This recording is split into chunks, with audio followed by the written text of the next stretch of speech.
integrity of their testimony and of this case. Ma'am, you'll go into the custody of the sheriff at this time and remain so, and I'll readdress your incarceration after your testimony is complete. Okay, you'll go with them, please.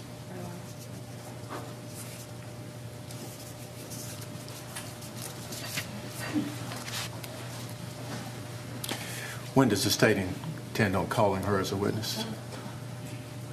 Judge, we'd like to discuss it. We may not call her to testify at this point. Well, if you clear her as a witness, let me know and I'll readdress her incarceration. Yes, sir, Your Honor. Okay. We can bring the jury back in, please. University of Georgia in 1970. I have 3 years of postgraduate training in anatomy, histology, physiology, and pathology from Emory University School of Medicine. For 19 years, I was employed as a medical examiner for the state of Georgia with the Georgia Bureau of Investigation, Division of Forensic Sciences. During this period of time, I was under the direction and supervision of Dr. Larry B. Howard and Dr. J. Byron Dawson, both former directors of the crime lab. And during that period of time, I performed in the neighborhood of around 2,000 autopsies and testified in courts in the state of Georgia approximately 800 times. And when you testified in the courts in the state of Georgia, did you testify as an expert in those over 800 times? Yes, ma'am. Okay. Your Honor, at this time we will tender Warren Tillman as an expert in forensic pathology. Just a couple of questions. Mr. Tillman, you are not a medical doctor. No, sir, I'm not. And you're not a pathologist. No, sir, I'm not. And you're not a forensic pathologist. I have training to give expert testimony as a forensic pathologist. And you're not board certified in pathology? I am not. Forensic pathology? I am not.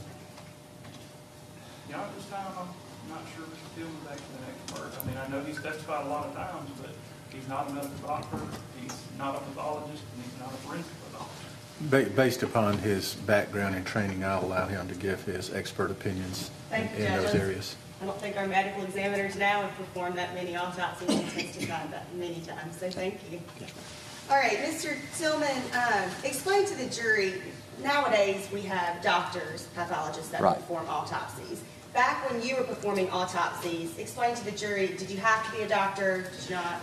Under the Georgia Post-Mortem Act, the director of the crime lab could deem who he seemed qualified as a medical examiner, and this was, of course, after OJT and the medical training at Emory University.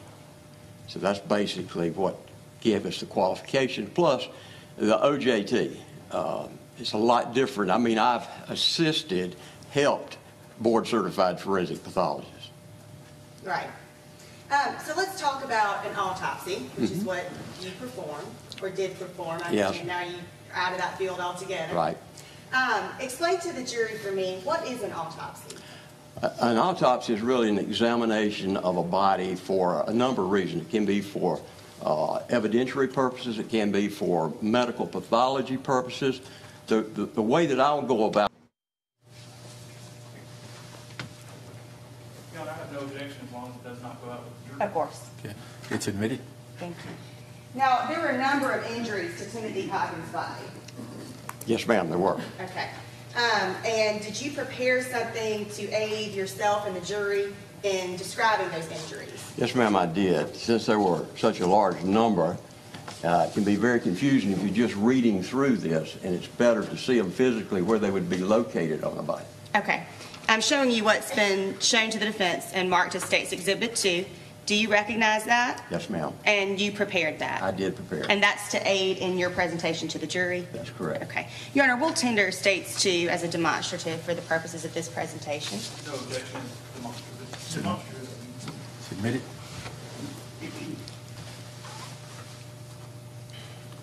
When you began the autopsy on Timothy Coggins, what did you first notice about the body? Well, first of all, the body was lying in a white sheet. This was at the Spalding County Hospital. So it was in Spalding County? Yeah. And the clothing about the body consisted of a pair of blue jeans and a pair of white jockey shorts. I removed the clothing. The subject measured approximately 67 inches in length, weighed approximately 160 pounds. Let me ask you about that, Doctor. He weighed approximately 160 pounds when you saw him, I'm sorry, Mr. Tillman, at the morgue. state of the body? Was it in decomp? Yes, it was decomposing. It showed evidence of decomposition, skin slippage, post-mortem decomposition, yes. Okay. And can that cause bloating to the body? Yes, it can. Okay. And was there bloating to Mr. Coggins? Yes, there was. All right. What did his state of decomposition tell you, if anything, about how long he might have been out exposed? Based on my experience in doing decomposition with different bodies and knowledge of those circumstances, also looking at that state as well as what is the time of year, what's the temperature, is there maggot activity, what are the sizes of the maggots present on the body, can give you an idea of approximate time that the body has been exposed.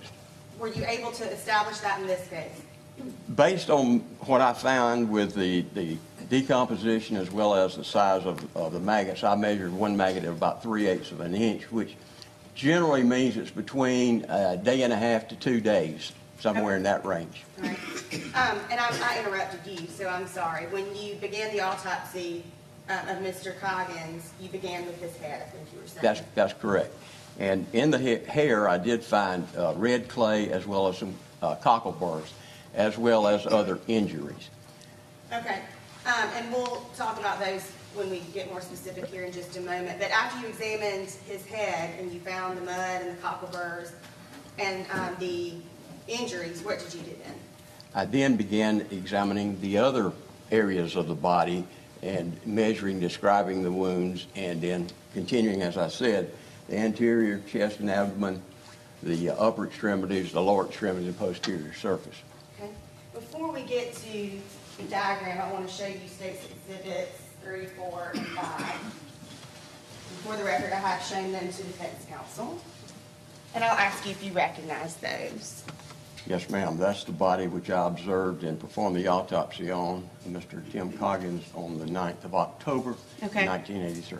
And they are fair and accurate representations? Yes, ma'am. Your Honor, at this time, State will tender States 3, 4, and 5. No objection. They're admitted? Permission to publish, Your Honor. Yes, ma'am. Thank you. Will that be by Elmo? Yes. Yeah, I would like to ask both sides to do that for publishing. Okay. Publishing States Exhibit 3.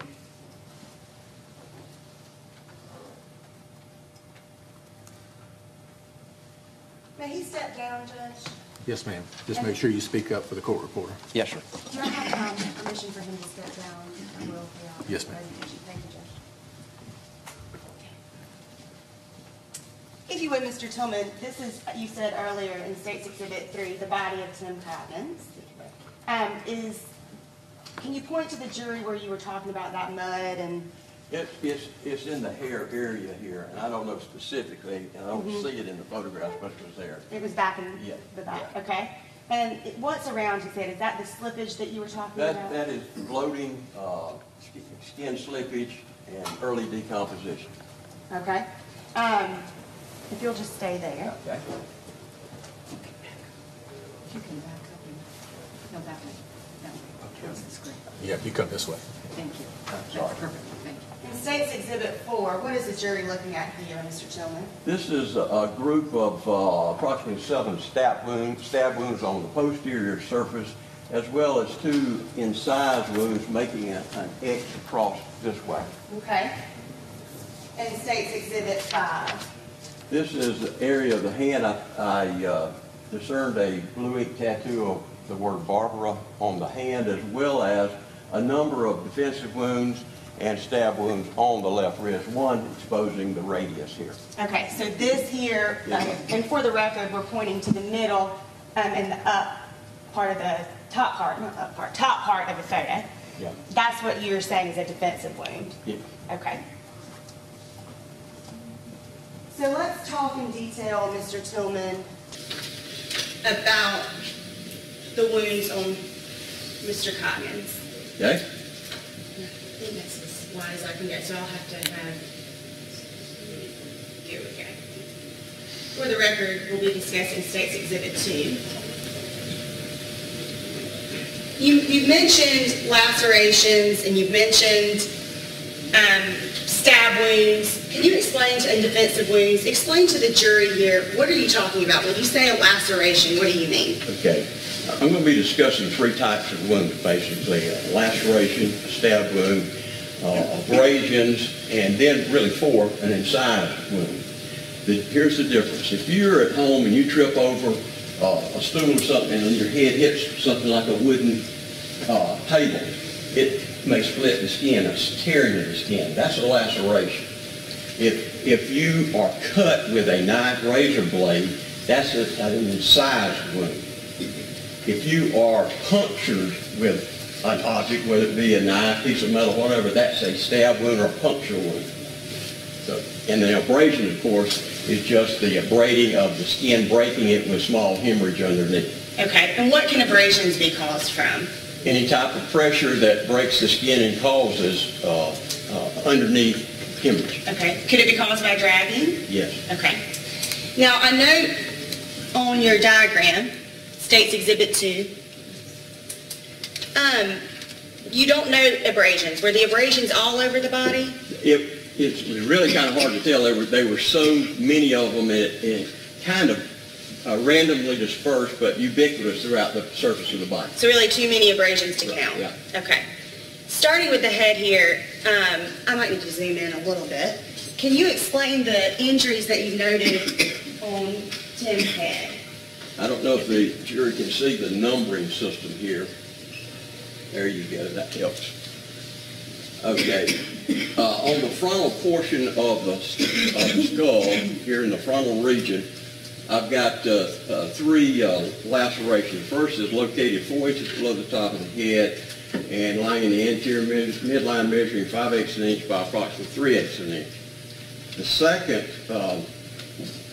laceration is located just left lateral to the, which means on this side, this is the midline, this is left lateral to the anterior midline, and that would be wound 2. And then there is a third wound that is lateral to the right of the midline that is centered approximately 4 inches below the top of the head and 1.5 inches to the right of the anterior midline, measuring 1 inch by approximately 3/8 of an inch. Then I noticed in the eyes that they were swollen. There was a large number of maggot activity. Then there is a fourth wound that is a laceration located at the left lateral canthus of the left eye. There is a fifth wound underneath the infraorbital ridge here. That's a laceration, and it's about 1.25 inches by 3/8 of an inch. So that pretty much takes care of the front. On the back, there were 3 lacerations that we can talk about for the head. There are 3 lacerations located with the back of the head. Again, lacerations means it is pressure against the skull. It's not a cut. And I think you explained it to the jury earlier as maybe hitting something. Yes, that's correct. Okay. And let's see, then I reflected the scalp during this process, and that's called the galea, and you look underneath that, and I saw the hemorrhage from these lacerations, but there were no fractures to the skull. All right. Should we move on to the neck area? Yep. Then we'll go down to the neck region where there's 2 incised wounds. The first begins in the left lateral midline, continues across the anterior midline. This is number 7. And continues for a total length of approximately 4 inches. The second is just superior to the first and extends across the anterior midline. Okay. I think you call those an incised wound. That's correct. Those are knife cuts or sharp object cuts. Okay, so it could be a knife. Yes. Probably most commonly you've seen as a knife. Right. Okay. And on the back side of the neck, there is number 9 is a stab wound associated. This is a stab wound associated with the posterior aspect of the neck on the left lateral side, and it's about 1 inch by 1.25 inches. Okay.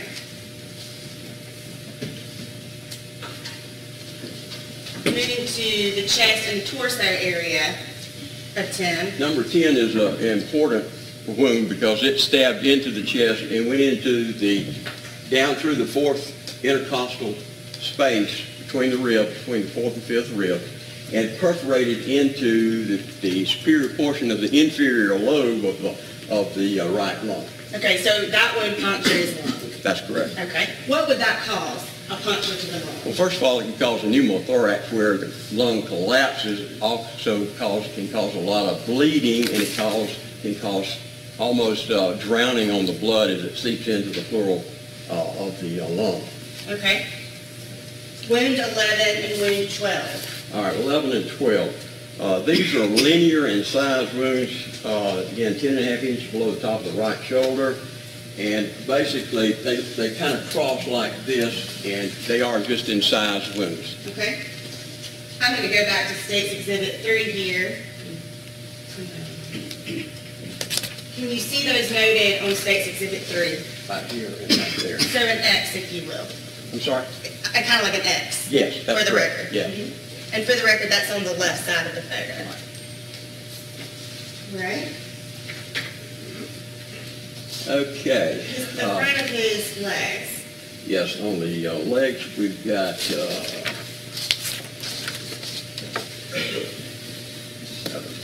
there's a stab wound on the medial aspect of the right leg at the area of the patella, which is just the kneecap area of the leg. Then there are three slight stab wounds located, actually series of four stab wounds located on the lateral aspect of the lower thigh at the left patella. It would be these areas. And for the jury, the patella is the kneecap. The kneecap. So you have 5 stab wounds to the kneecap. Yep. Could this have affected Tim's mobility? It could, yes. Could you explain to the jury how?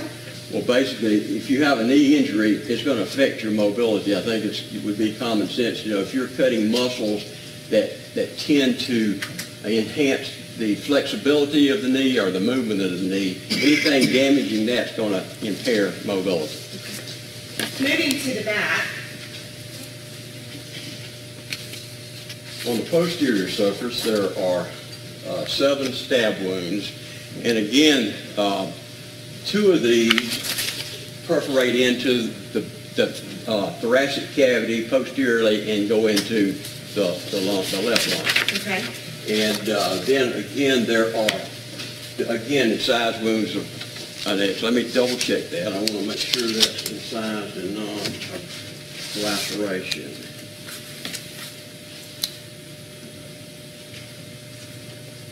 Okay. Incised wounds. Okay. Yeah. And that's what you were explaining Yeah. earlier, is a sharp object, Right. essentially, I guess, slashing, would that be? Yes. Okay, appropriate. All right, so you have these 2, I think you were saying, and for the record, we're referring to the top 2 red markings here. Those were stab wounds that would have punctured the lungs? Yes. Okay, so how many stab wounds punctured Tim Coggins' lungs? We've got the 2 we just described here, and then on the chest, these were on the left lung, and this was on the right lung. So both lungs were punctured. And I believe you said earlier that would cause his lungs to fill up with blood. Yes. Okay. Let's look at, well, before we move there,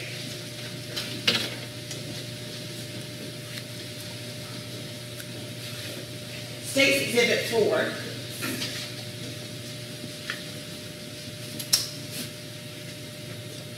Are these the groupings of stab wounds that you've designated as number 19? Yes, that is correct.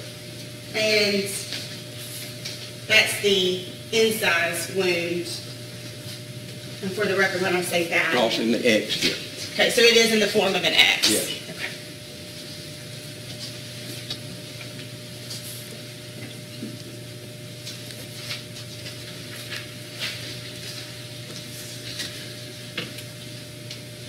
Numbers 14, 13, and 15. Those are defensive type wounds, with 15 being the one that's lacerated the arm you saw earlier, where you saw the lettering of Barbara. It exposed the bone, the radius there on that wrist. That's what 15 is. Okay.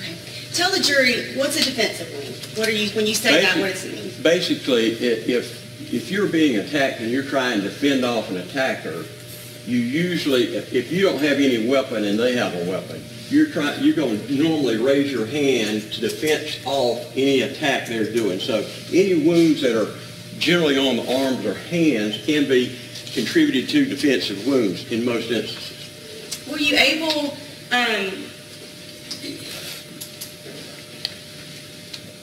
in State's Exhibit 5,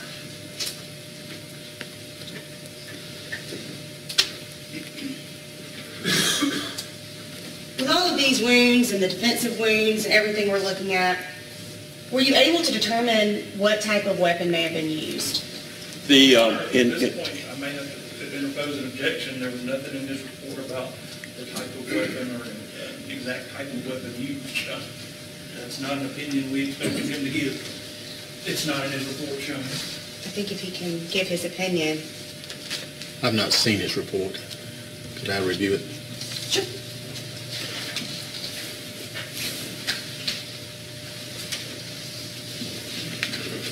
I don't recall if it's in there or not.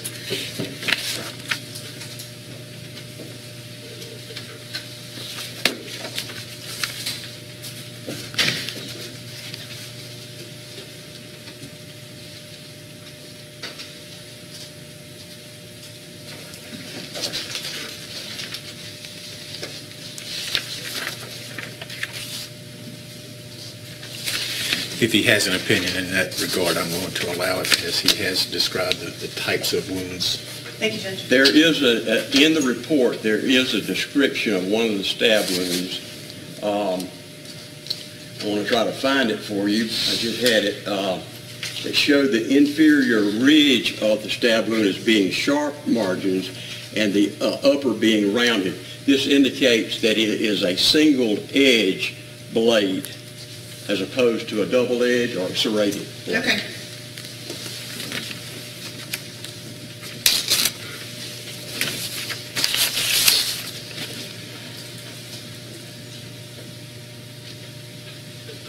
In your diagram, you have groupings of injuries, but in total, how many injuries did you note to Timothy Coggins' body?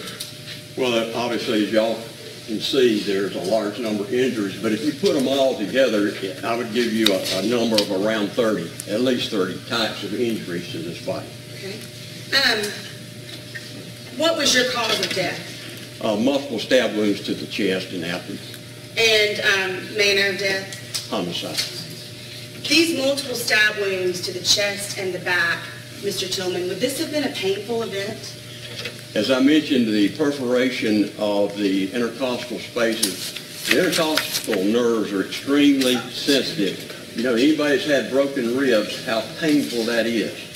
And so there's going to be pain involved here.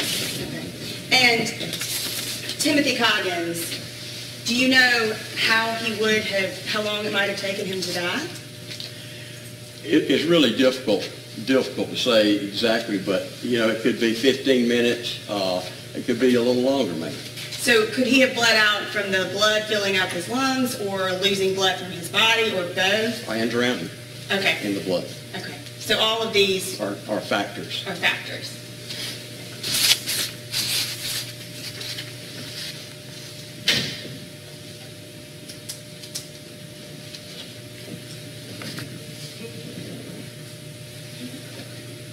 I don't have anything else. Thank you, Mr. Tillman. You may cross.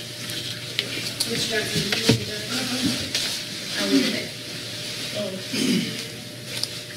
Mr. Tillman, you stated, here and come look at your diagram here, that a lot of these injuries to the front of the face and to the back of the head were lacerations. That's correct. And a laceration, you said, could be from an object striking.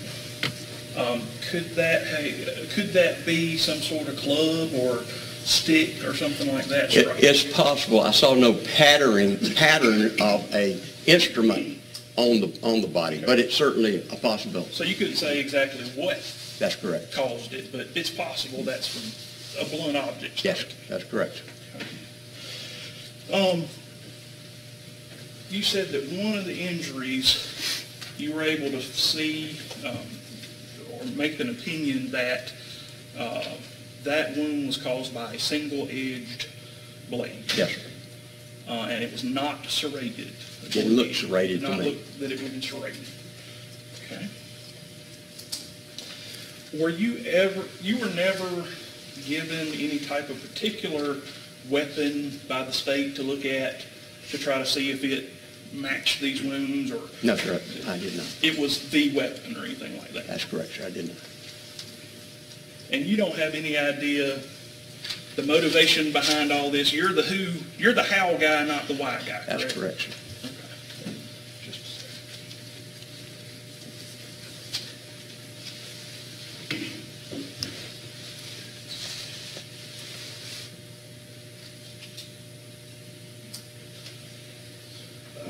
Mr. Tillman, when you received the body, it had, you said it had some clothing along with it. Yes, sir.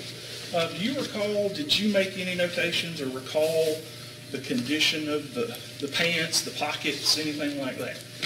I do not remember that. I didn't describe it. I think the clothing was collected and given to our trace evidence folks. So y'all's job, when y'all get a body and it has clothing or something with it, you take that and move it to the section that's going to test it. That's correct.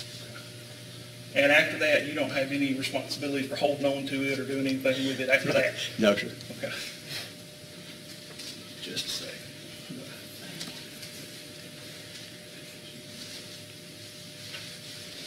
I don't think we have anything else. Any redirect? Yes, very briefly, Judge. The decomp, the state of the body, could that have hindered any weapon identification as to a specific type of It certainly could. That's why I don't only describe that in one of the wounds that I saw a sharper margin on the inferior aspect. And by that, if you take a knife, and the top would be the superior, the blade portion that's sharp would be the inferior. So if the inferior portion of the wound is sharp, that means it's cut the skin and it's sharp. And because the blade at the top is not sharp or wide or whatever, you see more of a rounding area as opposed to a sharp edge. Okay. And were you able to, I think in your report it says it's 1 1/4 inch or something along those lines? Okay. Right. So we're not talking about a large No, sir. object here. And the lacerations on the head that opposing counsel refers to in your diagram, he mentioned a club and asked you if it could be caused by a club. Could this have been caused by a head dragging on the ground Yes. behind a motor vehicle of some sort? Yes, because it would be pressure against the skin which causes the lacerations. Okay, and it might be caused by rocks and things Yeah. like that? Okay. I don't have anything else. Thank you. Any cross?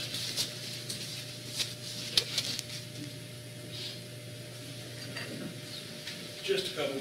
Just telling the example you gave the jury, however, about a laceration was like falling down and kind of hitting your head on one of these many benches that's in here. Right. Correct? And just want to make sure I had it covered.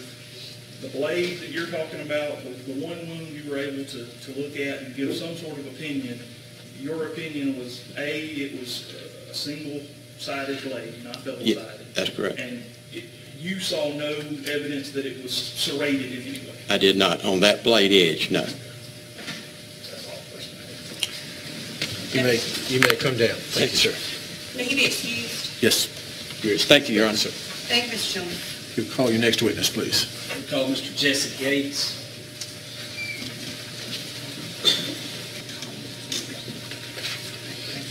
Raise your right hand. You solemnly swear the testimony you're about to give in the hearing and trial of this matter shall be the truth, the whole truth, and nothing but the truth, so help you God. I do. You'll have a seat, please. Will you please state your name for the record? Jesse W. Gates. Good morning, Mr. Gates. Good morning.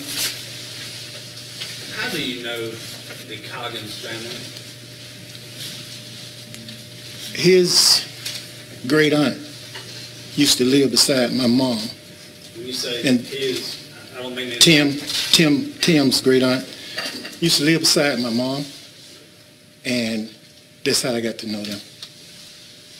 Mr. Gates, let me take you back to the time around 1983. Were you involved in a relationship with one of the members of the Coggins family? Yes, it was Harriet.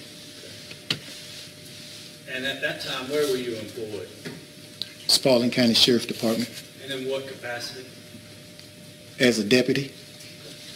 And were you on the road? Were you a road deputy? I was the road deputy. Can you explain to the jury a little bit about the racial climate of Spalding County back in 1983? Well, it wasn't good.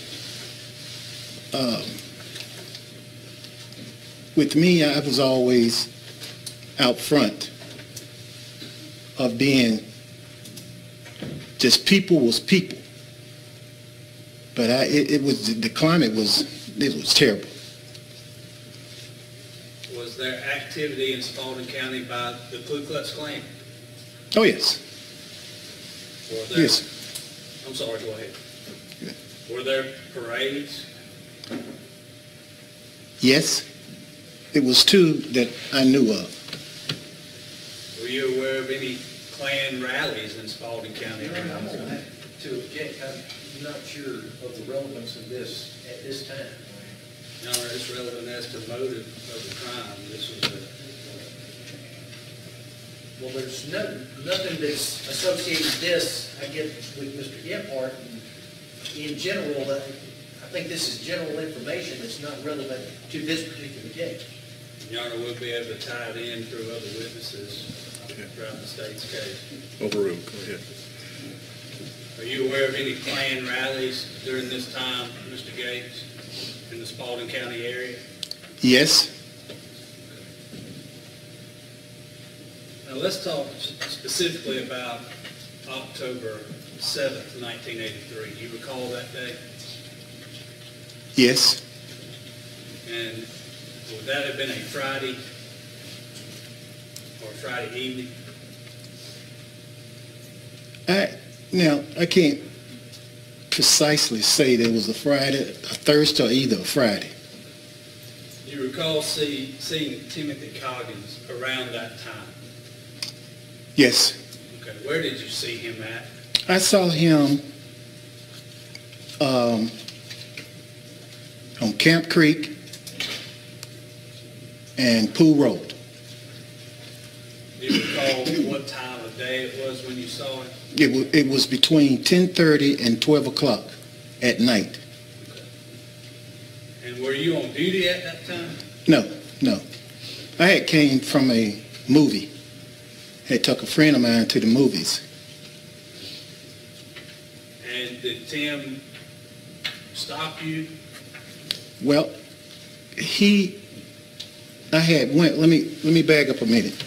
I had went, my daughter's mom had called me to get a gallon of milk. And I said, okay, on my way back, I'll stop at Kroger's and get that gallon of milk. So I went and got the milk, came over to Camp Creek and Pool Road. Exit my vehicle, went down to the apartment, and gave my daughter's mom the milk. Came back to my vehicle. Tim was on the corner of Pool Road there. And he started screaming, Jesse, Jesse, Jesse, Jesse, could I get a ride? So who in the world is this? Calling my name. And he started running to me. And so I said, Tim. Oh, that's Tim. He said, give me a ride. I said, okay, where are you going? Going to the club. I said, all right. You're going to the club? Yes, sir. And I said, you got to ditch it? He had a sack. I can remember that he had a sack in his hand. And so you got to ditch that sack. So he turned it up, and then he ditched the sack. Because I do not eat and drink in my cars. Don't do that. And so he got in the car, so we started. We started up Pool Road. Moved over to Hill Street. Then that's when he started talking about this Caucasian girl. And I said, now Tim, if I told you once, I told you twice. You need to be careful about dating Caucasian women in Griffin. And he said, Mr. Jason, you just old-fashioned. I said, okay. Can I stop you right there? Yes, sir. Why did that concern you, that Tim was in a relationship with a Caucasian woman? Because all the things I had seen doing my employment with the sheriff department, it concerned me dearly. And I had explained to him, if you're going to date a Caucasian girl, you need to go to Atlanta. And I told him that, because it was accepted up there. But a lot of people in Spalding County did not accept that, and I knew that. What was Tim's demeanor? Did he appear to be under the influence or intoxicated? No. You indicated that he was going to the club. What club was he going to? Okay, let me draw them a picture. On Hill Street, you got 3 clubs. 3 clubs. And the clubs that he was going to was the People's Choice. The People's Choice. Okay. What kind of club was that, Mr. Gates? It was just a regular club. Was it common for Caucasian people to go to this club? No. No, it wasn't. Do you recall what time you dropped Tim Coggins off at the club? Now, it might have been right before 12. Because I can remember he asked me for some money. He said, I need some money. I said, oh, you must be broke. And he said, yes, sir. So I gave him $5. And I said, now, you get you something? Because he told me he was hungry. I said, well, you get you something to eat. Now, if I find out that you done spent this money on something else, you're going to have to suffer the consequences. You know what that is. And as he exited the vehicle there, when we got to the People's Choice, people everywhere. I mean, all over the place. And so I told him, I said, Tim, be careful. And then all of a sudden, I see 3 white guys standing in front of the club. And as a police officer, things like that seem strange to you, because Caucasians did not visit that club. Was that the last time that you saw Tim Coggins?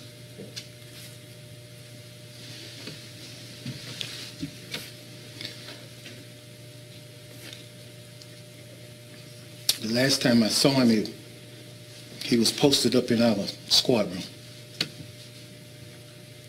That was the last time that I saw a picture. Was that the last time that you saw him alive?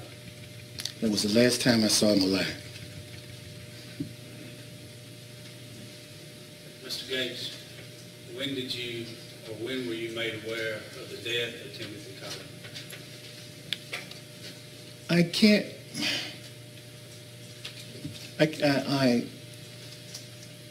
I don't recollect when I was made aware, and I tried to brainstorm to see whether or not that I went to the scene. I think it was on a Sunday morning. But I can't, after 35 years, I don't really know. But at some point you were made aware that Timothy Coggins had been murdered, correct? Yes, sir. Were you made aware of the location of Yes, where sir. the body was found? Yes, sir. Do you recall that location? I don't know the specific road, but it was off of 1941 highway And was that here in Spalding County? in Spalding County. Did you go to the location of the body? I don't want to, I think they gave me that call, but I can't really say positive. Do you recall going to Carrie's mobile home park after the body was found? Several times. Why did you do that? I guess it's because of my training. When a criminal commits a crime like that, usually that vicinity of that crime is usually connected to some people in that area. What do you mean by that? Your Honor, I guess there's a lot of speculation, and there's, whether this is an expert opinion that he's trying to give, I would object if it is. I'm not tendering him as an expert, Judge. I'm just asking him. I can attempt to lay a foundation. Good. Mr. Gates, how long have you been in law enforcement? Now or at that time? Back in 1983, how long have you been in law enforcement at that time? 8 years. Had you participated in criminal investigations in 1983 and up to 1983? Yes, sir. Do you recall approximately how many? Hundreds. Did you receive any training in regards to criminal investigations? Yes, back sir. in 1983. Do you recall what classes you took or how many classes you took? Hundreds. Did you take classes in crime scene investigation? We had a couple. I had a couple. Did you take any classes on preservation of evidence? Preserving evidence? Yes, sir. Yes, sir. Based on your training and experience, why did you feel like you needed to go to Carrie's mobile home park? Because of my training. Basically because of the training. And what do you mean? And I wanted to find out the particulars on who killed. Your Honor, again, I think we're in that opinion, which an expert foundation hadn't been laid, nor were we given any indication that Mr. Gates was going to be proffered or testify as an expert. Well, where in proximity is this mobile home park in regard to the location of the body? It's about a mile. It's about a mile, John. Any other population centers around that area? The only close one is across 4119 over there on Tillman Road. Okay, you can go ahead.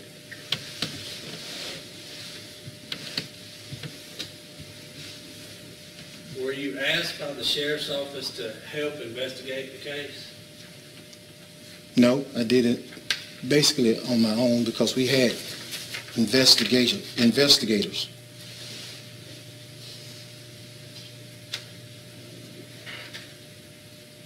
When you were conducting your investigation, were you trying to develop leads out of the black community? Yes, Were you able to do so? yes, the ones that wanted to talk.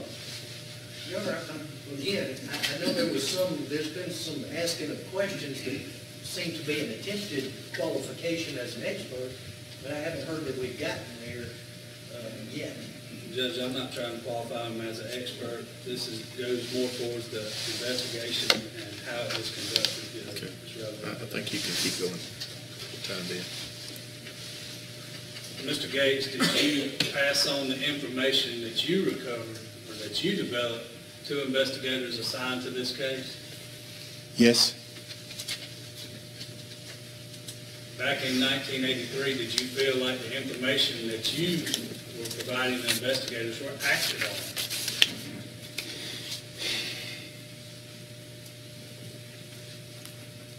in my personal opinion, no. Why do you feel that way, Mr. Gates?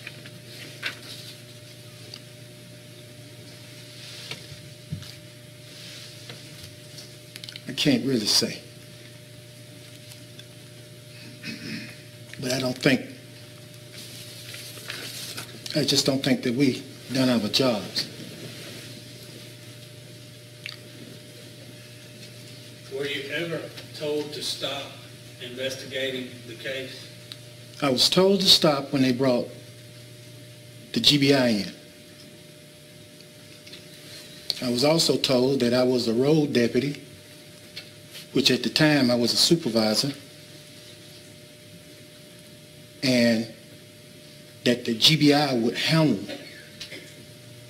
this case.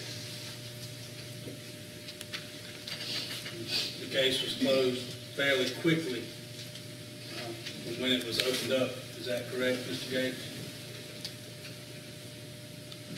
I can't say when it was closed. I can't say when it was closed. But I did know what the community was saying about it. What was that? Your Honor, I would object to any hearsay for getting into that. Sustain. Mr. Gates, did it appear that there was not a lot of sharing of information between investigators and agencies investigating this case? That's what it appears to me. That's all my questions to this witness. We're going to take a short break before cross. Ladies and gentlemen, we'll take about a 10-minute recess. Do not discuss the case. The Chief Bailiff, Ms. Purefoy, is going to come back to see you in the jury room and get your lunch orders. And after you get those placed, we'll resume with the cross-examination of this witness. Then we'll take a 10-minute recess. The jurors may retire to the jury room. Ms. Barber? Yes, sir. If you'll let me know when their orders are complete. Yes, sir, and I will call it in and we'll pick it up. Okay, but you can go meet with them now. Okay, thank you, sir. You may begin your cross-examination. Thank you, Your Honor. Good morning, Mr. Gates. Good morning. How are you? Hi, my name's Martin Lee. I'm one of the attorneys representing Mr. Gebhardt in this case. Yes, sir. Back in 1983, do you recall giving a statement to law enforcement, people that you worked with at the time?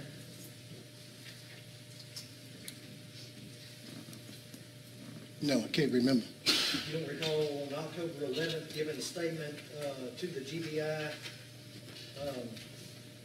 to Agent Green and Sergeant Oh, Phillips? no, the GBI. Yes, Yes. yes. And I'm sorry, Agent Green, I think, and Yeah, the Sergeant GBI. Yes. Right. Okay. And you remember Sergeant Phillips, you don't remember him being there as well? With Spalding County's Clint Phillips? I know Clint Phillips, but I can't remember him being with us. Okay.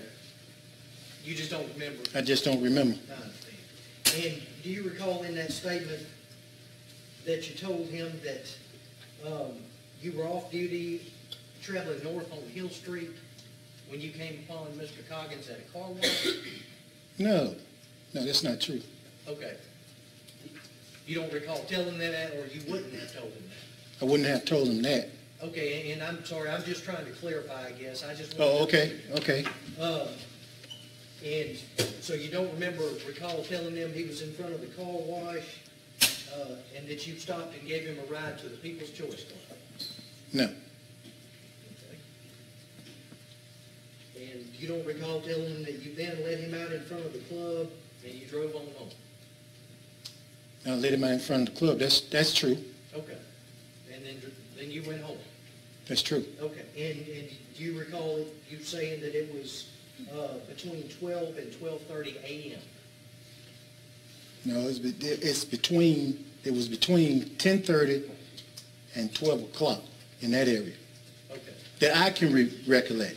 Yes, sir, and that's all I'm asking Yeah. is what you can recall. Yes, sir. But you don't recall telling them it was between 12 and 12:30 a.m. on October the 8th? No. 35 years ago? No. I understand. So, do you recall telling them back in 1983 all the details, I guess, that you just shared with us a few moments ago? Yes. Okay, so you told them that you came upon him, you told them about the sack of food, and you told them Well, about... it wasn't a sack of food. It was a bottle, it was a can, and a brown paper bag. A can and a brown paper bag? So it can- Inside, in- inside a brown paper bag. Okay, so sort of what folks would carry around the alcoholic drinks at the time, is that right? That's true. Oh, and I'm asking you, you correct me if I'm Yeah, wrong. well, that's true. I've seen it on TV, I guess, people carry around a bottle or a can Yes. in a Now, paper bag. I will add this to it, is that I didn't know what was in that paper bag. And I understand that. I guess that would have just been something common, that if you were drinking in public, you might conceal it with a paper bag. Is that correct? That's true. Okay. You wouldn't have any need to conceal a Coca-Cola can, right? I wouldn't believe so. But whether it was Coke or whether it was alcohol, you didn't allow it in your car, right? That's true. Okay. And so you told him to get rid of it? I told him to ditch it. Okay. And his aunt lived beside your mom. I think that's how you knew them? His great aunt lived beside my mom. Yes, sir. And so that's how you knew them, and you were involved somewhat with Harriet Coggins, is that correct? Yes, sir. Okay. And Harriet being Tim's sister, right? That's true. Okay. And you were in law enforcement at the time, and you were not asked to take part in this investigation, is that correct? That's true.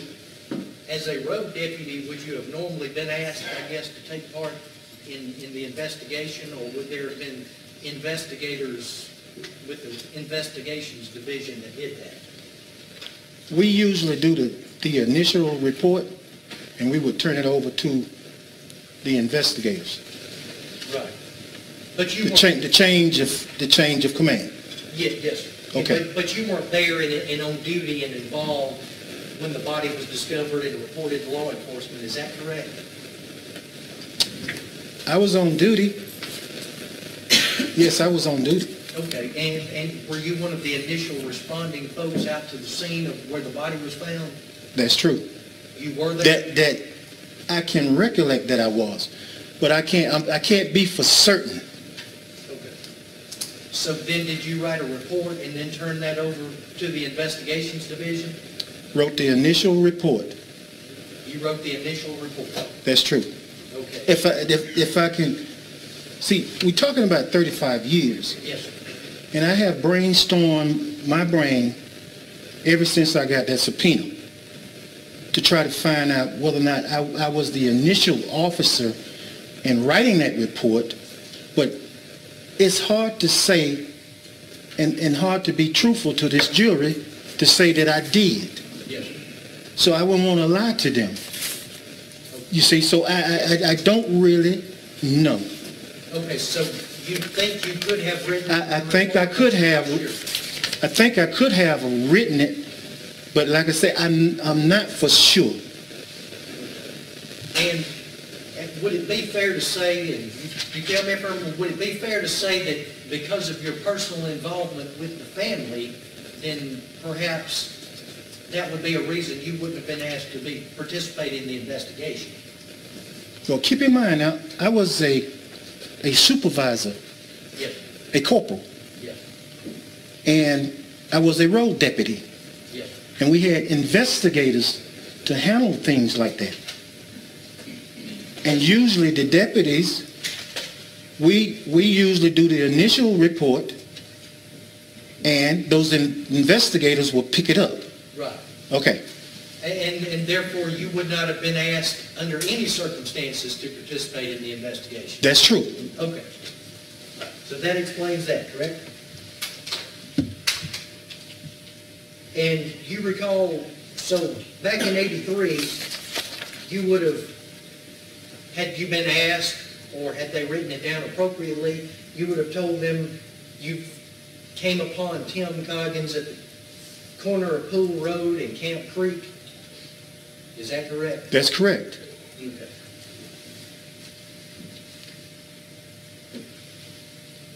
And would you have given them the details of taking milk home?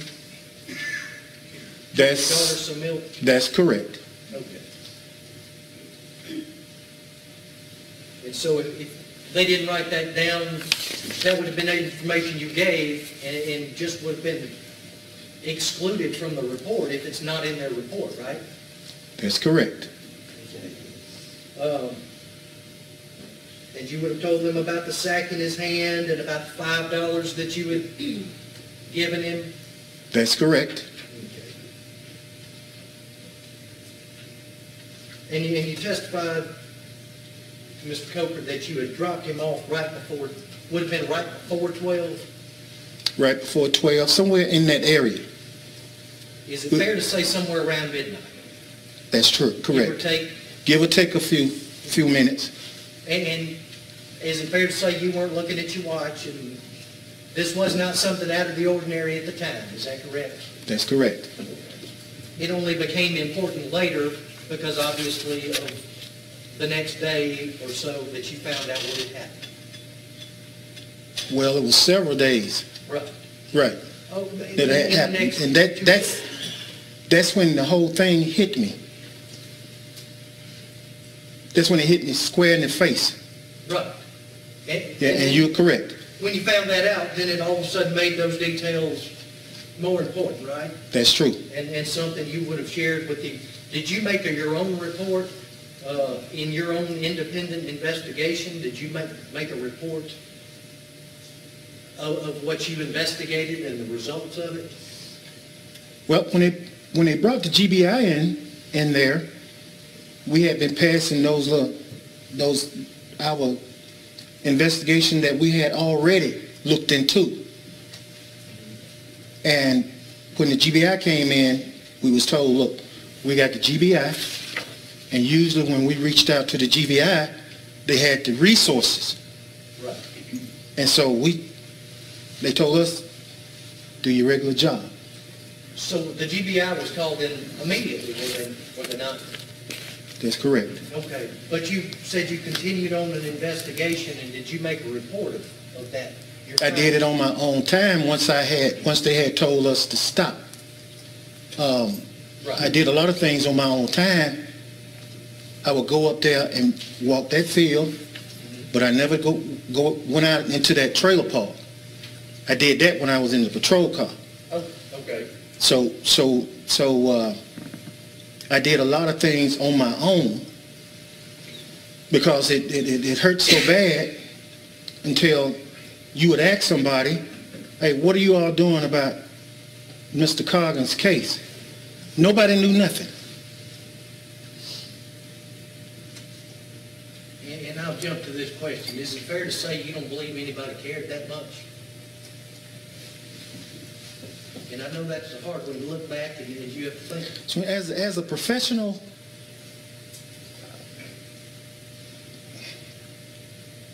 they didn't care that much. Now, I mean, when you are a professional and you want to get something done, you do it. You're getting paid for it. Yes, sir. And let me ask you. And that's what I told Mr. Coker. Right. And let me follow up with you on that. If you're a professional and you care and you want to solve a murder, you preserve evidence that's found at the crime scene, right? That is true. Right. And you weren't responsible for that, but other people would have been. Is that correct? I would be responsible for it, and the other people, if I had collected some evidence, which I had collected a lot of things in that field area when I did that grit search, if you know what that is. I am familiar with that. Yeah. You collected evidence then? Went around and I collected like pieces, just any shred of evidence, like things things that might have been out of place. Right. And did you keep and preserve what you had found, the evidence you found? I can't say that I turned it in. Right. But I did pass a lot of stuff on. But I mean, after 35 years, and I'm not making no excuses for it, yes, but I just can't reach back that far, and I don't really know. Right. Did anybody tell you at the time, you're not the primary investigator, and therefore let us collect the evidence? we was told that when the GBI came in there.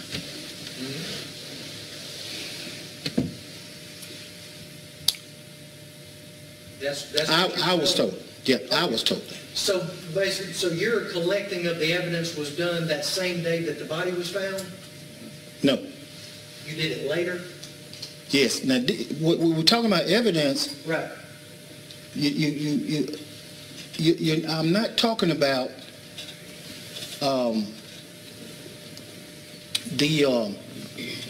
what you would call solid evidence, just things that you noticed that where the body was laying, like weeds moved, things of that nature, which they had already knew that.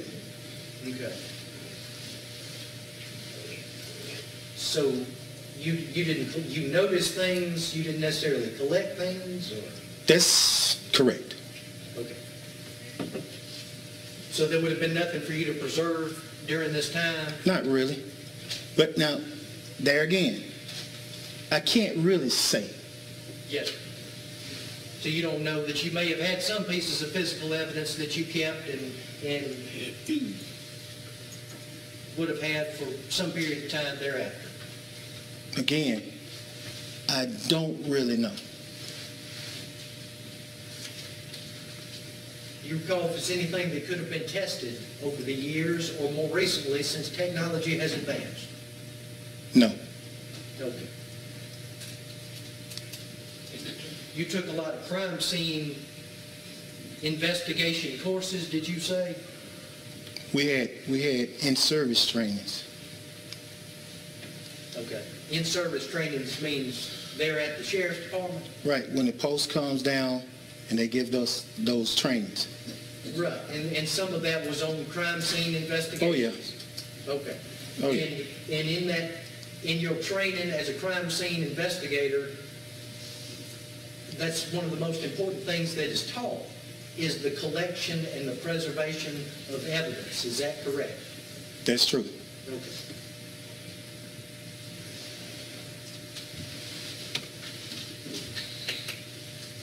And then let me, and I apologize, I don't know the logistics of the corner of Pool Road. How far is that to the People's Choice Club? Can you estimate from there? About 2.6 miles. Okay. And when you saw Mr. Coggins, was he standing or was he already walking in that direction? I did not see Mr. Coggins when I came around Camp Creek. Yes, sir. When I dropped the milk off and I came back, that's when I heard him screaming, "Mr. Jesse, Mr. Jesse, Mr. Jesse." And he wasn't, So he wasn't really standing when I saw him. right. Well, he wasn't screaming in distress. He was screaming to get your attention. To get a ride. Okay. Because he wanted to ride, obviously. Is that correct? That's correct. All right. And then once you got to the club right around midnight on the 7th into the 8th, either a little before or a little after, you dropped him off and he asked you for money. That's correct. Okay. And again, what did he tell you what the money was for? Well, he told me he was hungry. Okay. All right. And then you specifically told him to spend it on food. Is that fair? That's correct. Okay. Because you thought he might spend it on something else. Well, the purpose was to give him the money for the food. Yes. I understand. And But now, that was the purpose. yes. Did you have any? Let me go back. At the time this happened, how long had you known him? Had you known him all his life? Basically all his life. Okay. So you were very familiar with him around Griffin. Is that fair? Yes, sir. Okay. And were you familiar? Did you ever know him to be involved in drugs? No, not to my knowledge. How often would you have seen him? Do you know? Just to estimate, probably two, maybe 2 times a week. I was seeing him in the street. Okay. And you would see him, did you necessarily socialize with him? Oh yeah, Okay. great guy. You understand? Oh, he would pick me out. Yeah, I mean, he was just, the guy was a great guy. right. But you had no information or no knowledge of him being involved with drugs? No, Is that what you're saying? now not around, I'm saying not around me. And I didn't know. And that's all I'm asking you, that's... Yes, sir. Yes, sir. It's not in your knowledge? Yes, sir. Okay.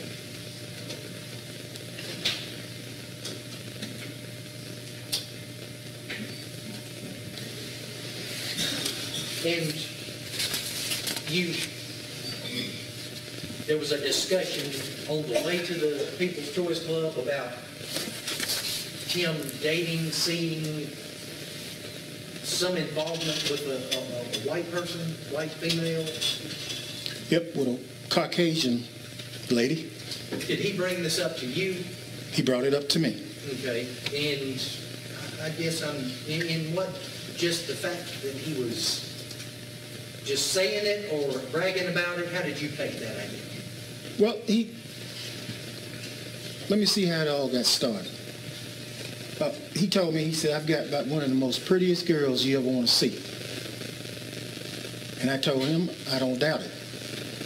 He told me that she was a Caucasian girl. Hazel blue eyes, brown hair. And I said, oh, you're talking about a brunette. I guess that's what it is. Right. He said, yep. And I told him, I said, brother, you better be careful if we done had this conversation before. He said, but Mr. Gates, you got to understand. Well, okay. Okay, that's fine. And I always looked at it this way, is that people are people. Yeah. And you specifically remember the hazel eyes and brown hair? That's what he told me. Basically that's what he told me. Okay. Did he indicate to you that he was going to meet this young lady at the People's Choice Club that evening? No. So it No. was just a general conversation? That was just a general conversation, and that's how it ended. Right. That's all it was, and I instructed him, and I told him, and it wasn't the first time that I told him to be careful. Had he ever mentioned the hazel-eyed brunette girl before? Or was that the first time you heard that? Well, now, I've heard several ladies that he mentioned to me, Right. but I guess he was hung up on that particular one. At that particular time? At that particular time. Right.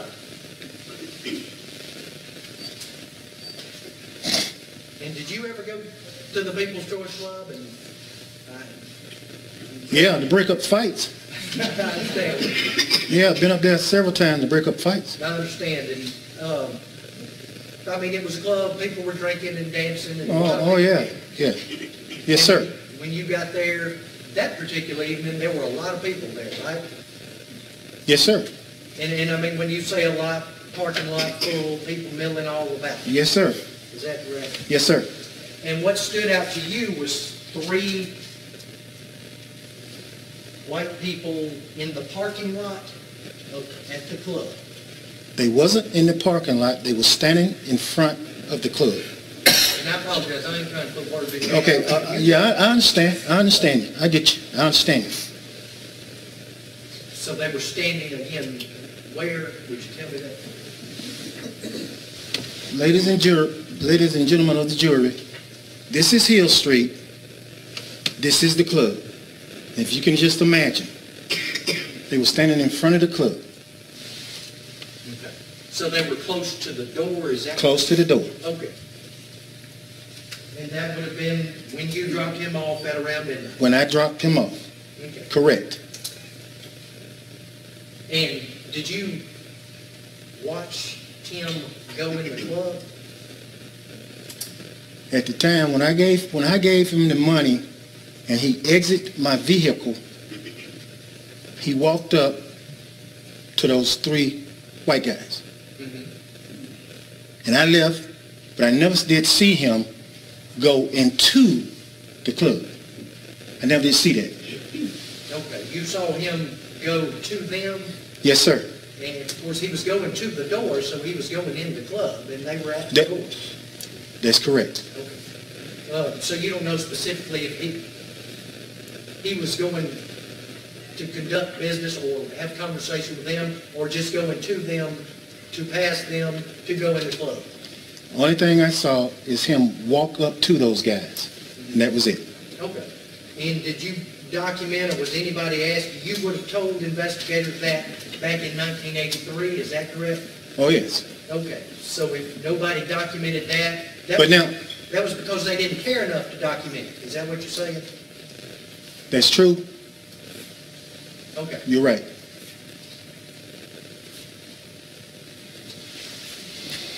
Were you asked to view a photo lineup of the people that you had seen outside the People's Choice Club? Not to my knowledge. Any of them gray-headed? I can't remember.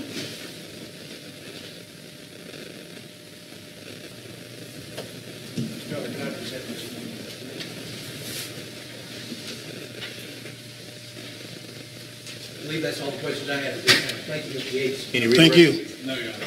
Okay. Yes, Mr. Gates, you're free to go. Thank you, sir. Thank you. Call your next witness, please. Mr. Coggins?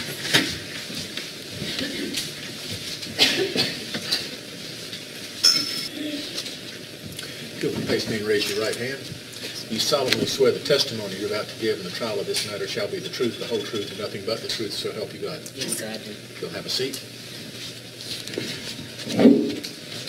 And if you'll speak into that middle microphone and state your name for the record. Telisa Coggins. Ms. Coggins, good morning. Good morning. Will you tell the jury your relationship with Tim Coggins? Timothy Coggins is my brother. And how far apart in age were y'all? 2 years.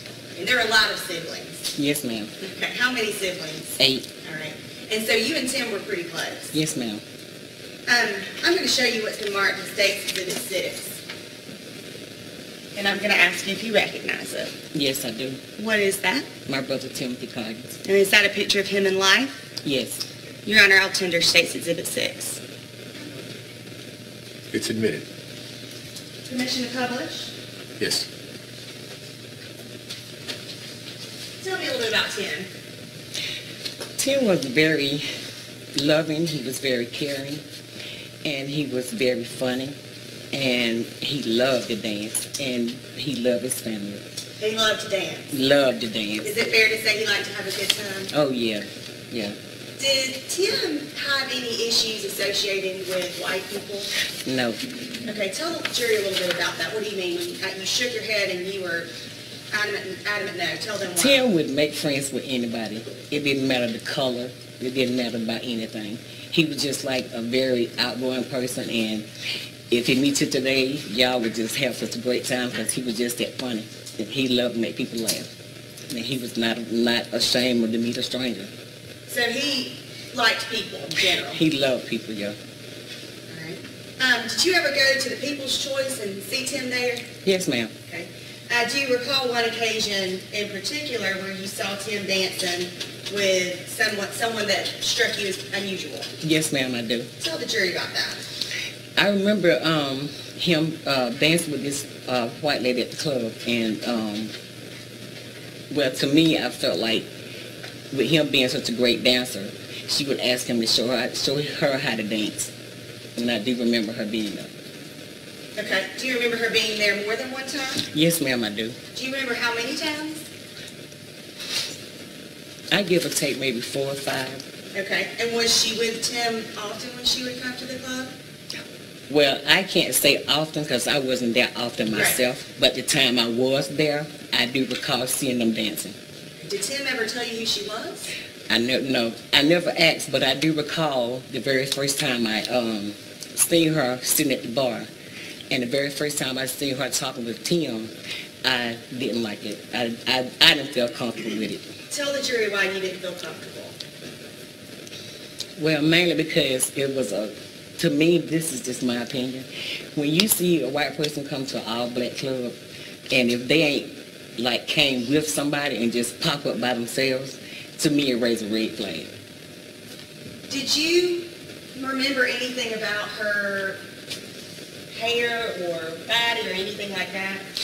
Yeah, I remember her being just about my height, and I can't tell you exactly about her face, but I know she had long brown hair. Okay. When was the last time you saw your brother alive? The last time I saw him alive was on a Friday night. We was at the club, and it was crowded as always.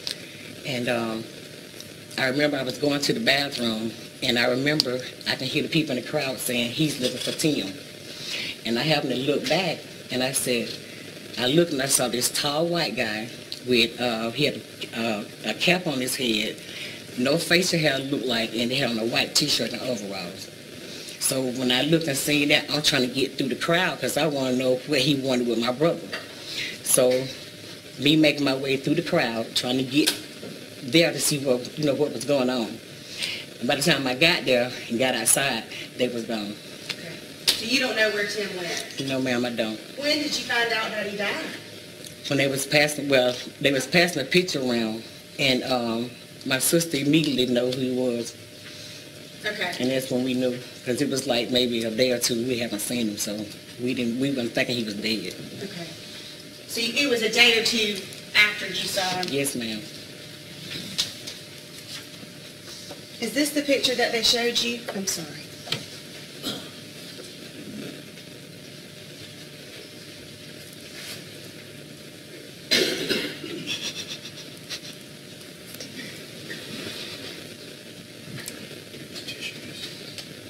Is that the one that they showed you of Tim?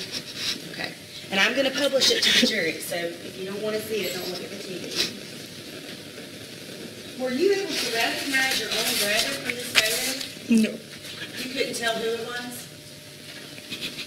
Who passed it around to you? I can't remember. It was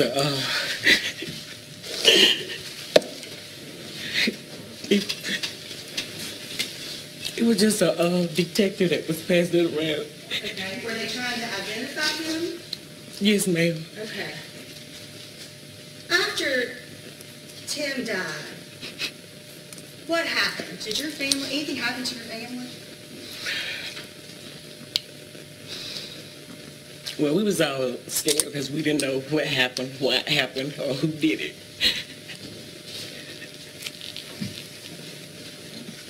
But there was a lot of, we was all afraid. Were you ever threatened? I recall one night I was sitting at home while we were still watching TV, and a loud noise hit the front door, and it was a brick, and on the brick it said, "Hush, you're next." I'm sorry, it said what? It said, "Hush and shut up, you're next." Okay. And on another occasion, I say days later, we heard a loud noise and went out in the hallway, and it was a black dog that was neck cut saying, "You're next." I'm sorry, just for the record, it was a black dog. Black dog with his neck cut off saying, "You're next." Okay, and it said you're next on it. Did investigators ever come talk to you? No. This is the first time I ever said it. Even though you were so close in age, investigators did not interview you? No, ma'am. And how did your family feel about law enforcement handling the case? Felt like they just really didn't care. He was another black man dead. Did you feel that the crime was racially motivated? I didn't know at the time, but I just know my brother was dead, and I didn't know why. They wouldn't even tell you what happened? No. Okay. I'm going to show you what I'm going to mark, just for identification. We won't tender at this time. State's Exhibit 7.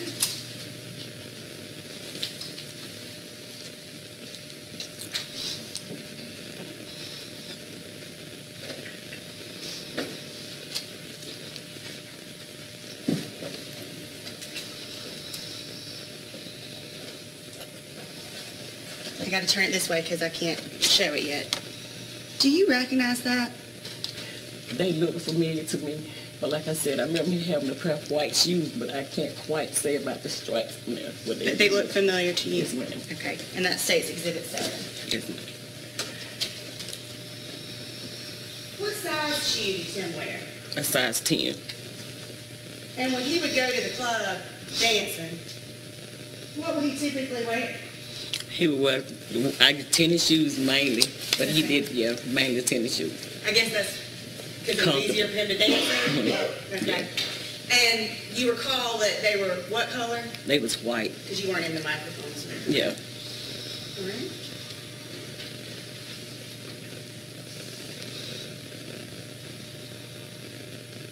This question may sound strange, Ms. Coggins, but it's one that I have to ask. Was Tim Coggins a human being? Oh, yeah. Yes, he was a human.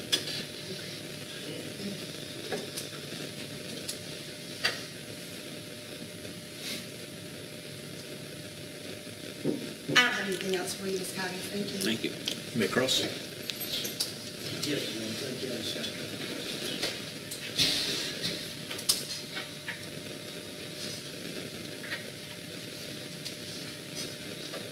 Good morning, Ms. Coggins. Good morning, sir. My name's Walker Lee. I represent the person that's certainly been accused in this case. And I've just got a few questions I would like to ask you to clarify some things because it's important to everybody. Yes, sir. And I appreciate you being here. Thank you. So you and Tim were pretty close, is that Yes. correct? Yes, sir. And even though you did not give a statement or were not asked anything about it back then, you have been interviewed about it since then, is that correct? Yes, sir. Okay, and Agent Coleman here, he's interviewed you about it, is that correct? Yes, sir. Okay. And, you know, they, like GBI folks do, they record those interviews. You knew that, right? Yes, sir. Okay. And, you talked about, going to the club that night. I guess it was October 7th, is that correct? The night that the last time you saw Tim? The last time I saw him, yes. Okay. And that, do you recall, would he have been wearing maybe some patent leather shoes with some holes in the top? What color, sir? I don't know. I guess I'm just distinguishing that sometimes if Mr. and Miss Dorsey had said that... Objection. Well, okay. Objection, hearsay. I'll withdraw that. I apologize. Would that have been something Tim would have normally or sometimes worn to the club? He had a pair of shoes that was Stacey Adams. That was brown and light brown. Okay. And like patent leather with holes at the top, is that fair to say? I wouldn't say they wasn't patent leather. They was real Stacey Adams. I don't think Stacey Adams is patent leather. Okay. And he would have had on a beige sweater. Is that correct? And you correct me if I'm wrong. I ain't trying to put words in your mouth. Did you say a tan or beige sweater? I can't really say what he had on. Like I said, I can't quite recall what he had on. Okay. Yeah, we approached him. Yes.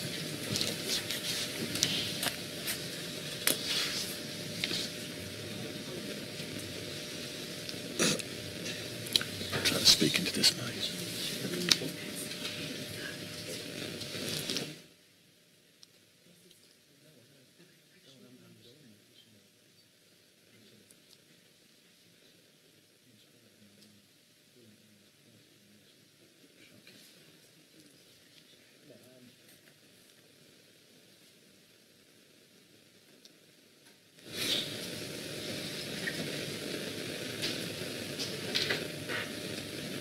So you do not remember telling Agent Coleman here that Tim was wearing like a beige colored sweater and possibly a t-shirt under it and things like that?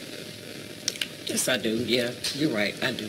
Okay, and again, I ain't trying to, I know it's been a while. Yes, it I know has. there's a lot going on, and you just tell me, you just tell me what you know, and I'm not gonna try to put words in your mouth. Is it fair to say that you also told Agent Coleman the truth that Tim was involved with drugs? Well, I never say he was in, I never saw my brother use drugs. I understand. But you knew that he did drugs? I heard of, yes, Okay, and you said that you knew that he did drugs every day? possibly. Okay. And you, I think when Mike Morris, Investigator Morris asked you, you said that he would pinch off other people's drugs. Is that correct? Well, what I said was some people, if they would go get drugs for some people, they would pinch off of it. Right. And you correct me if I'm wrong, well, I guess what that means is if I don't have the money to buy drugs, but I do drugs, I'll set up a sale and take a portion of them as payment. It's been known to be done, yes. Okay, and you think, did Tim have a regular job back then, or was it just sort of odd job? It wasn't a regular job, but he did do odds and ends job as well as work with my stepfather, who was a plumber. Okay. You might not have enough money, I guess, to do drugs every day. Is that correct? I would say yes. Okay, so probably would have to take some in exchange for setting up a drug deal. Is that correct? Well, I really can't say that would be correct because, like I said, I wasn't there. I never see my brother do drugs. So, like I said, I've heard people do that, but I cannot say my brother did because I wasn't there. I didn't see him do it. And again, would you have told Agent Coleman that you knew that he did drugs and you knew he did them every day? Yes or no, you can recall. Do you recall? No, I don't recall that. Okay.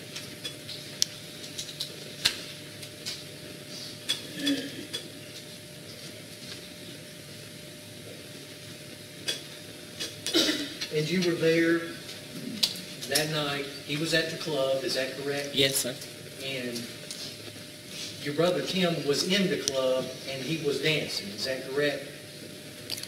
Well, I don't think he was on the dance floor at that particular time. I don't think so. All I know is when I was going to the bathroom, and I could hear the people saying, this white man looking for Tim. So when I turned around to see, who the white man, just see who it was. When I looked back and seen him, I seen Tim approaching him. And me trying to get through the crowd, trying to get there, like I said, by the time I got there, they had got outside and they was gone. Okay.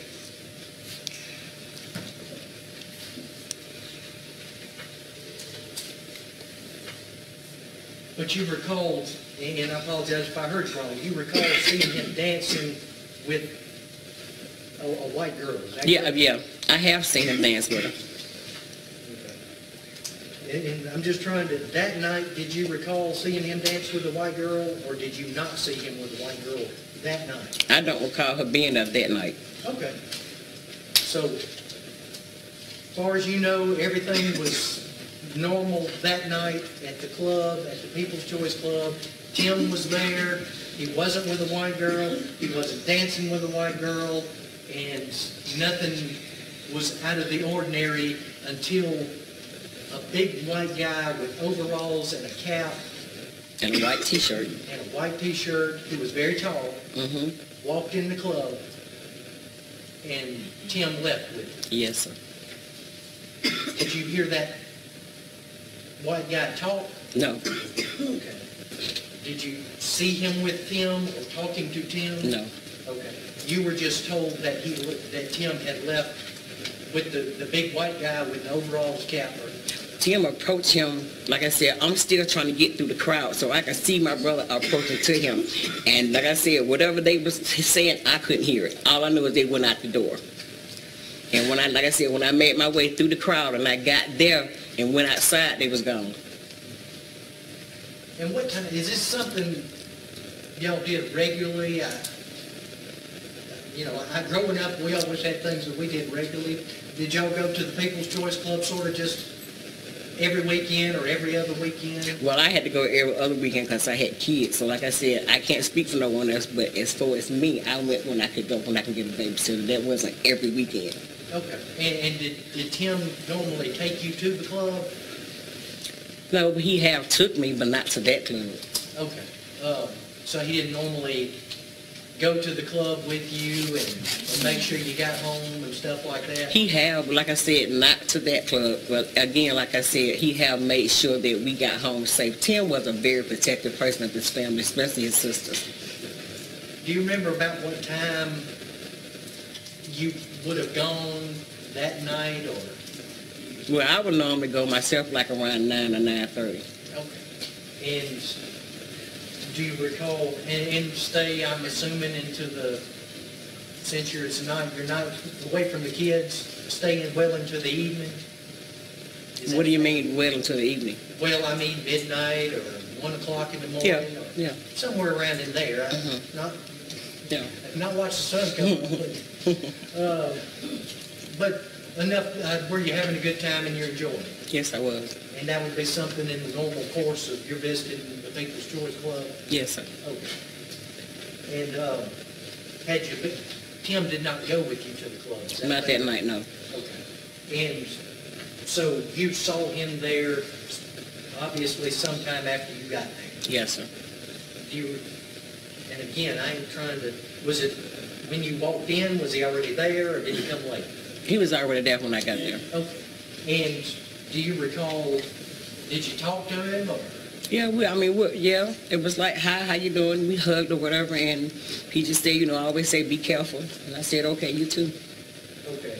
And I'm assuming everybody danced and was having a good time for some period of time, is Yes, that sir. correct? Yes. Okay. And then at some point then,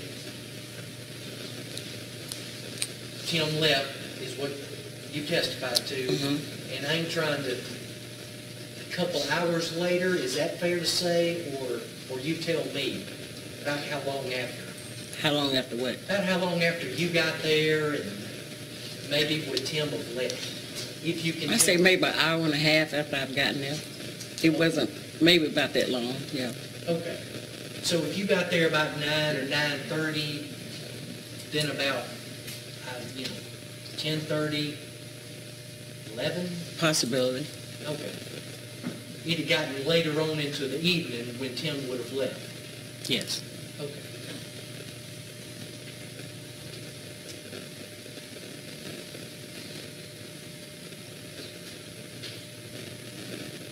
And again, I guess and when I say, the only out-of-place thing that you really saw would have been the white guy coming in the club. Well, like I said, I didn't see him come in the club when they said the white guy was asking for Tim. When I looked around and seen him standing there, that's when I seen him. Okay. But I guess what I'm saying is that's the only thing unusual is him coming in, and would it have been, since Tim hung around mostly white people, then it wouldn't have been unusual for Tim to leave with this individual? It wasn't unusual for me, but what didn't sit well with me was the fact that, this is just my opinion, I felt like when she first started coming to the club, I didn't like it, because I felt like something just didn't sit right. Because when a white person comes to a black person club, they either generally brought there with another black person. But she just showed up by herself. And like I said, after 3 or 4 times, me seeing her there, and it's just like all of a sudden this big white guy show up, so I'm thinking that's her husband. And that's what started the red flag for me. Yes, ma'am. Yes, ma'am. I understand it. That's the conclusion, I guess. Is that what were you ever given an identity of the white guy that came in the club? I'm just going to make sure we don't get any hearsay as to what someone might have told her. Let's try to stay away from that. Did you know of any identity do you know who the white guy was that came in the club? No. Okay. Did you inquire with other people as to who the white guy was that came in the club? No. You didn't ask? No, sir. And are you sure you didn't ask? No. Who was I going to ask? Everybody knew Tim was a friendly person, so. Okay. But in your interview with Agent Coleman, are you sure you didn't ask who that was that Tim left with?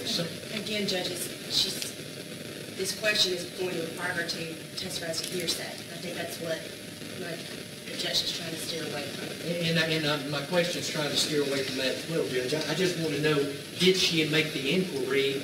Did you make an inquiry? Yes, I did, sir. Okay. Okay, so you did ask? Yes, I did. Okay. That's an answer.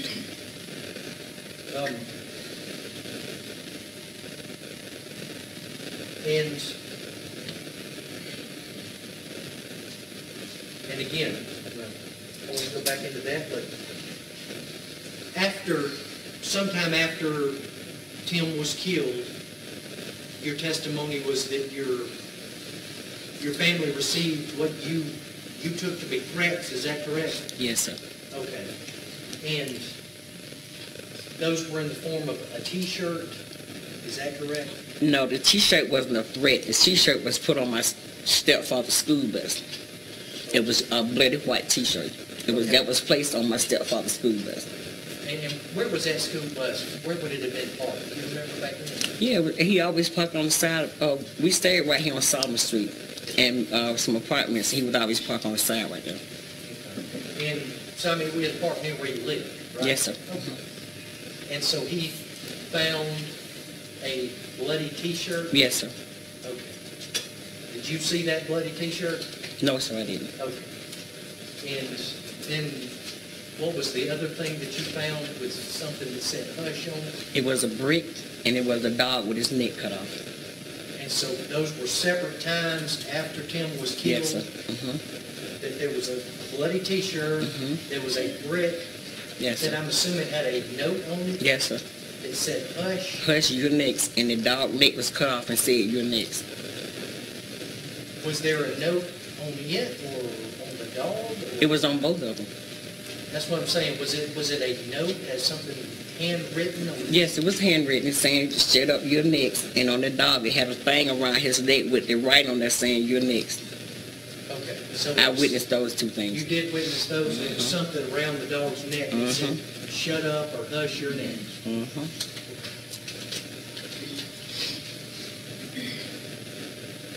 And were any of the rest, was anybody else in the family associated or dating or having a relationship with a white person? Well, I have a cousin that's married to a white guy. I understand that. In 1983, in the days right after this, was anybody in your family, was anybody else having a relationship or involved with a white person? Like I said, in my immediate family or just outside or just around any other family? In your immediate family? Yeah, like I said, I have a cousin that's been married to a white man all her life. So in 1983, she was married to a white man? Well, I don't know if she was in the military at the time or if they was married, but like I said, I do recall her dating a white guy. Where does she live? She live in Griffin? Objection, no. Yes, she does. She lived in Griffin in 1983? That's what I'm saying. I don't know if she was in the military at that time or not, but like I said, I do recall her dating and always have dated a white guy. From this hearsay of the family saying once I've seen it for myself when I first met her husband, he was a white guy. Was that in 1983? I can't say it was that then or not. So as far as you know, there may have been a cousin that was married at some point to a white person, but nobody else in your family was regularly associating or hanging out with white people. Is that? Well, I would hang out with him at school, but I wouldn't hang with him when I got home. Well, that's what I'm saying. And I apologize if I'm not being clear. It's just me then. Nobody was dating or having any sort of more than a social interaction? Not that I know of. Is that correct? No. Okay. So you didn't have any idea why anybody would be threatening you or your family, is that correct? I had no idea, but after my brother had passed away, that's what I was thinking all this was coming from. Yes, ma'am, I understand that. But as far as motivation, you didn't understand why anybody would be threatening you or your family? No. Okay. And certainly there would have been no reason for anybody to be threatening you or your family because you were having intimate relationship with a white person. Is that correct? Well, it don't sound right, but no, it's 7 years. Okay.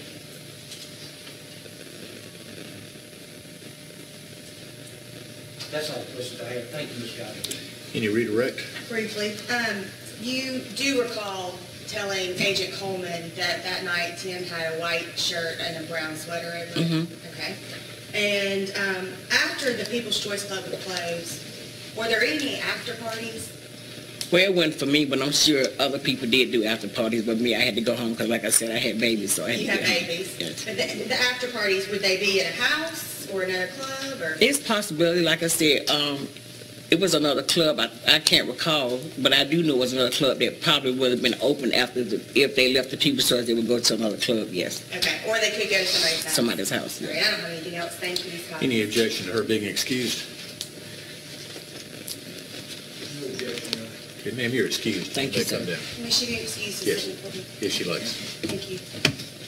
Who's your next witness and how long will they take? Linda Cook, that would depend on Cross. Not very long from us. We'll get started then. Linda Cook.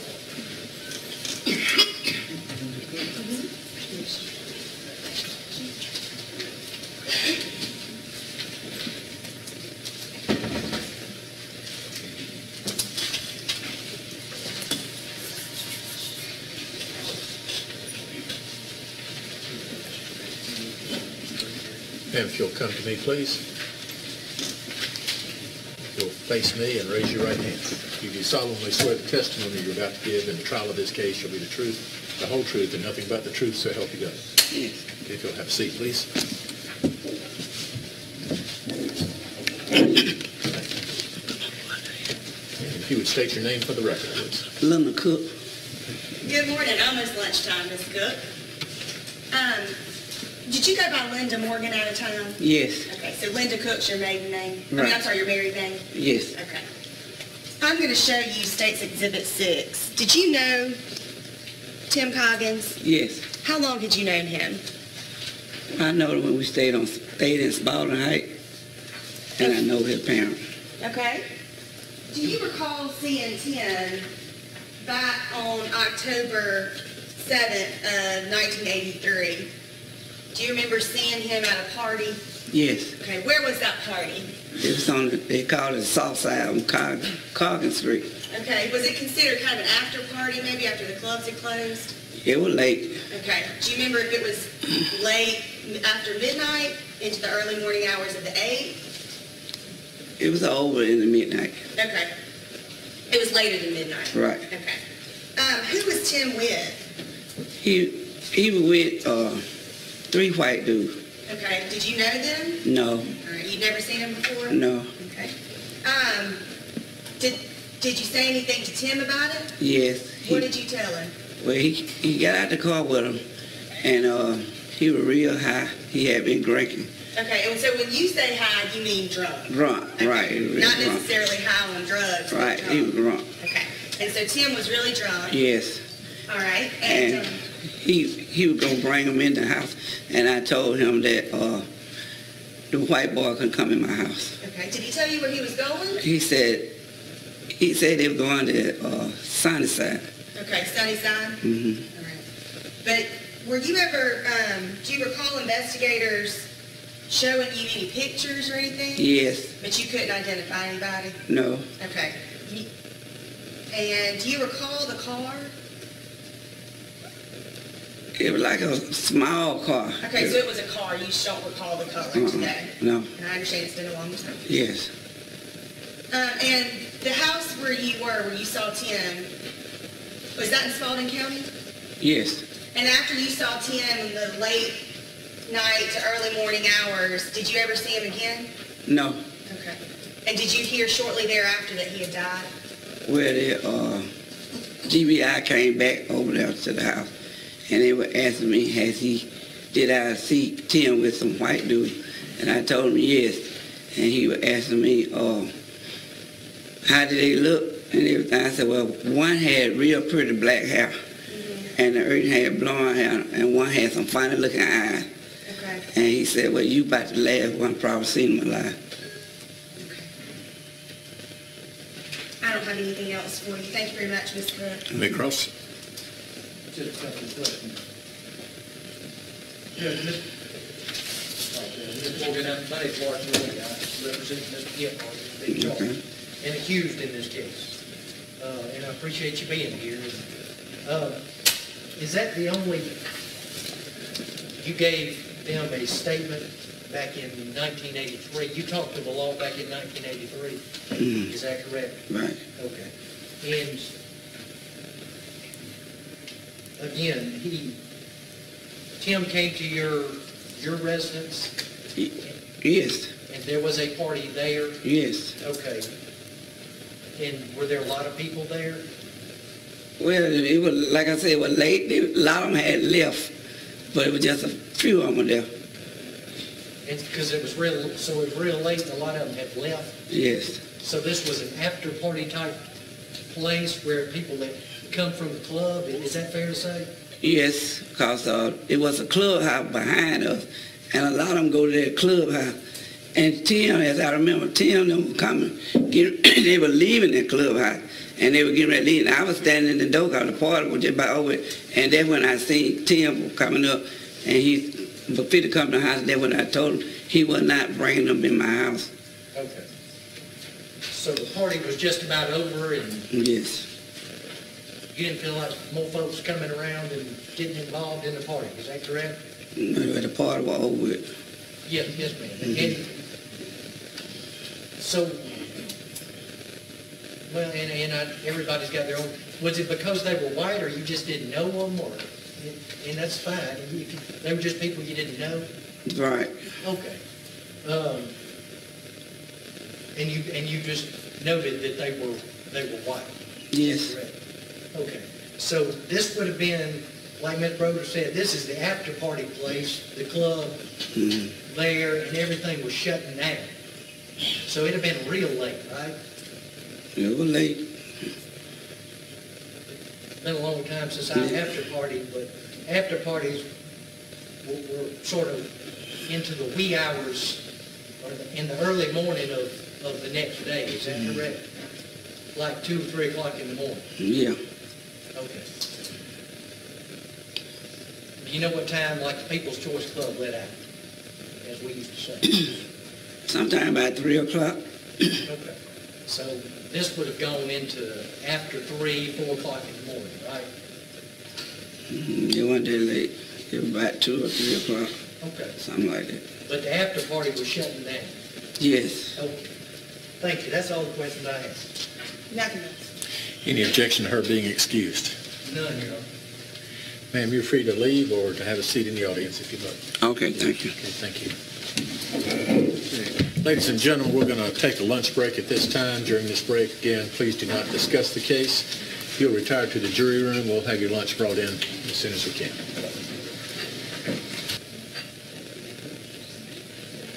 Anything we need to take up prior to lunch? Okay. We'll be in recess until 1 o'clock or as soon as the jurors have finished their lunch.